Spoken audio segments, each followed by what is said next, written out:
Let's start off with the fact that on this side, we keep hearing international media saying that the Eurozone is dominating the headlines, but it seems that emerging markets are also starting to have quite a strong presence as well. What would you say is the overriding factor at WEF at this stage? Well, certainly, good evening, Eleni, and good evening to your guests. Certainly, the big topic here has been around the European Union zone crisis. Everybody knows the problems that Europe has been having, and one of the questions that we've been posing to the organizers has been around whether there's going to be any concrete action that's going to be taken to ensure that actually Europe gets to be able to deal with the problems that it has. So we've got a lot of fora where the European debt crisis has been discussed, and it's really been the main topic, no question about it. Godfrey Wayne, yeah. A couple of questions. First of all, is it cold there? Is it cold in Davos? Wayne, it's extremely cold. Yeah, that was the first question. Extremely cold. And would you rather live there? I can tell you that if you see me fall, it'll be because you're If frozen. you see me fall, it's because the snow is melting around me. Yeah. Okay, then the second thing is, would you rather live in Davos or in Africa? But okay, more. Actually, I was asking about the temperatures here, and I was told that in summer it actually gets to as high as 35. So sure. I guess it's bearing the pain when it's as cold as this, and then enjoying the good days. Yeah. Now, Godfrey, more serious questions. Is anything actually achieved in Davos? Maybe it's just because I'm jealous that I'm not in Davos. But is anything actually achieved, or is this more of a, let's call it a showcase? Wayne, you're not alone, actually. When I was preparing for the conference, one of the articles I came across was from Mohammed El Arian, the CEO of PIMCO, the large bond fund, and he says he's never been to Davos, and he is not coming to Davos. And his main argument is that what you get here is a lot of talk shops. So I put that question to Lee Howell. He's the managing director for Davos. He is one of the big organizers here.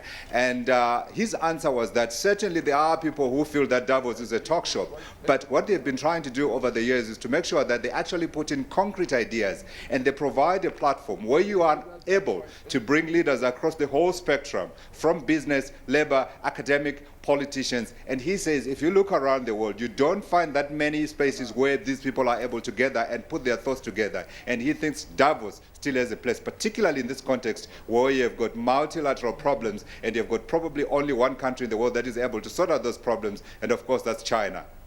Well, on that note, China, Godfrey, when you look at what's the news coming through from China at this stage, it seems that there is quite a big debate with regards to putting China's $3.2 trillion to work. Is this really starting to gain momentum? Do you think that there is a likelihood that we'll see some resolution? In fact, it does seem to be gaining momentum. There was a session today that was scheduled. They called it Putting China's Trillions to Work. Unfortunately, I was unable to attend that session, but certainly I would imagine in that session they would have taken up the subject of what to do and how to get China to be able to help in solving some of Europe's debt problems.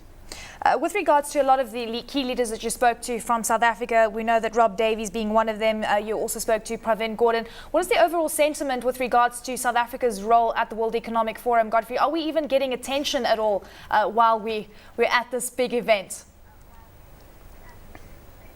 Well, the exciting news, Eleni, is that it's no longer just about South Africa. In fact, what you hear more often is Africa. Africa is a continent of opportunity, and the prospects for growth in the continent certainly is outweighing debate around some of the more other emerging market regions. And so you hear a lot about the potential of Nigeria. You hear a lot more about the potential of East Africa and how the East African region has been able to integrate much more quickly than other parts of the world. So we spoke to Rob Davies, and he was talking about getting Africa to integrate a little greater than the 10% that we know intra-regional trade currently stands at. And he says this topic they are taking to Addis next week. There's going to be a summit there of African leaders, and one of the hot topics is going to be what they are doing around creating jobs and ensuring that Africans themselves begin to trade amongst themselves and also create a market instead of simply exporting these raw materials to countries such as China.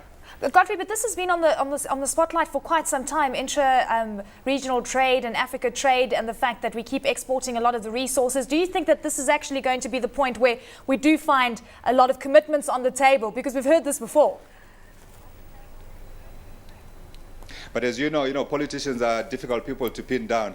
This question was put to Rob Davies in the morning at the South African breakfast briefing, and his answer was that what you are seeing is greater willingness among politicians to actually put in practical steps to try to make sure that it's not just about talk. So they spoke a lot about beneficiating and trying to make sure that our raw materials are exported into value-added products. As to whether that's going to make a real difference, Eleni, your guess is as good as mine. Yeah. Godfrey, when you look, I mean, a lot of what happens in big conferences like this is not what is on the formal agenda. It's what happens in the informal agenda at all the cocktail parties and everything. What's the general mood? Do people just feel desolate, or is there a will to sort it out, or are they just trying to avoid disaster? What's the feeling? Wayne, I wish I could give you a straight answer on that one. As you know, they bar the media at most of the closed sessions, so we are unable to get any sense of what's going in there. But just talking to some of the leaders around here, trying to get a sense from them what they are getting inside the conferences that they are attending, you do get a sense that people are saying, you know what, there's been a lot of talk, particularly when you look at around the topic that has been going on, that is the Eurozone crisis. There's a perception that the Europeans have not really gotten to grips with this crisis, and what's required are practical solutions. And you get a sense that behind closed doors, perhaps people are telling each other the truth. Bruce, let's get you involved here. What is your sentiment? You're listening quite intently there. Godfrey, I think a great question to ask would be, historically, any country in the world has struggled to grow with a lack of electricity supply, which we chatted earlier about, and obviously education. And what worries me about South Africa is at the moment, I think we're failing on those two. How are we going to address that?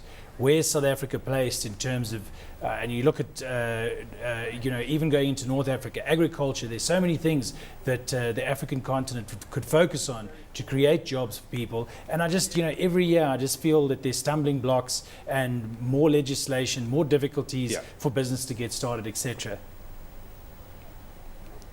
Yeah, interesting you put up that question, because that was one question that was taken up at the South Africa media briefing, which was attended by President Jacob Zuma. I caught a snippet of what he said to the business leaders that were there, and it was around trying to make sure that we are innovative. But in addition to that, the topic of regulation and the topic of trying to make sure that Africa is consistent in terms of implementing some of its policies and crafting them came up also at one of the briefings that was attended by African leaders. So I have not really seen a session that is addressing some of the more fundamental problems like the quality of South Africa's education. But what you have had is general discussion in terms of trying to make sure that the infrastructure that's required to try to make sure Africa grows is slowly being put in place, and politicians are slowly beginning to realize that they need to be doing this more consistently.